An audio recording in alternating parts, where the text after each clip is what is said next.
Let's start with that breaking news we were just talking there about, Mike. I know you've been working your sources. We now have a pick, President-elect Joe Biden making his decision on his Interior Secretary. Tell me more about it. Yeah, that's right, Eamon. Yesterday, we heard the president-elect talk about his barrier-breaking cabinet, and we have a new barrier broken here with Congresswoman Deb Haaland of New Mexico as his choice to lead the Interior Department. She would be the first Native American ever to lead that department. Now, what's interesting about this, Eamon, is that it was seemingly, weeks ago, a more obvious choice than it turned out to be, in part because of that very tough math now in the House. Democrats are looking like they're going to enter the new Congress with just 222 seats. You need 218 to be in the majority. And so obviously with the number of vacancies that could occur, you already have Cedric Richmond, who will resign to join the West Wing as a senior official there. You have Marcia Fudge, obviously already nominated to be the HUD secretary. You're now seeing those numbers dwindle even further in the House. We've seen some pressure on the Biden transition from House leadership, not explicitly about any particular choice, but constantly reminding the Biden team about those difficult numbers. But the Biden team getting ready to announce this pick. We've confirmed with multiple sources, Jeff Bennett and I, that she is the choice, being cheered by progressives as well as a strong choice as he looks to balance, of course, not just the racial and ethnic diversity, but the ideological diversity in his cabinet. Yeah, certainly a historic decision there by selecting her, the first Native American, to serve as the Interior Secretary. So we have some good and surprising news that Joe Biden made a good cabinet pick.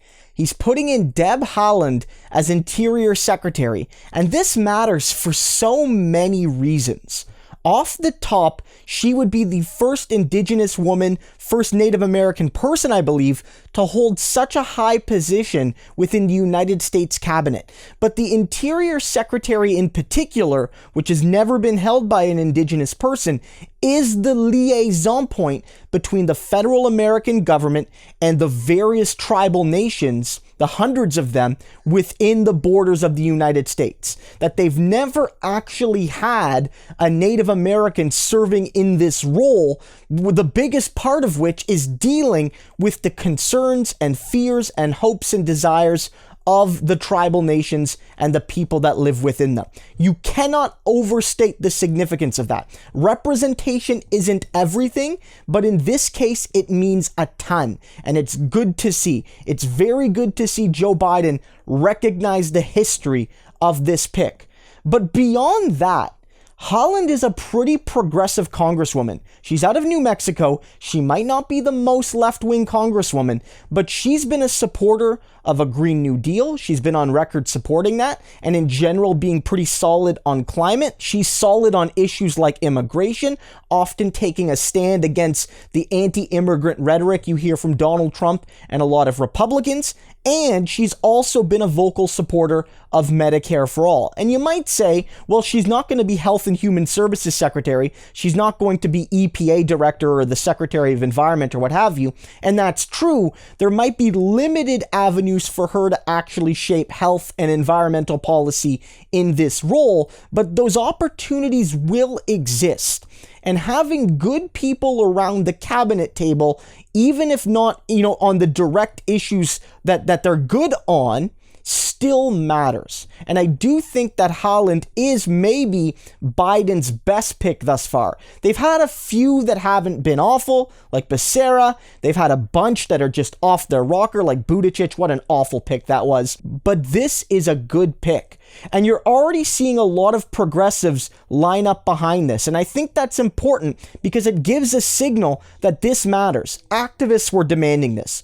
Progressives were demanding this. Indigenous people were demanding this. And I think this really is a win for progressives. It might not be the best person. It might not be a dyed-in-the-wool Bernie Sanders style supporter. I believe she endorsed Warren in the primary. But this is a person that I think has a good faith desire to help regular Americans, Indigenous people, working class people, people of color. I think she's an ally at the table. AOC's praised her. Ilhan Omar has praised her. Lots of other progressives have. In summation, I think this is a really good pick. And look, as we move forward, most of my content is going to shift to Biden as Trump gets thrown out of office.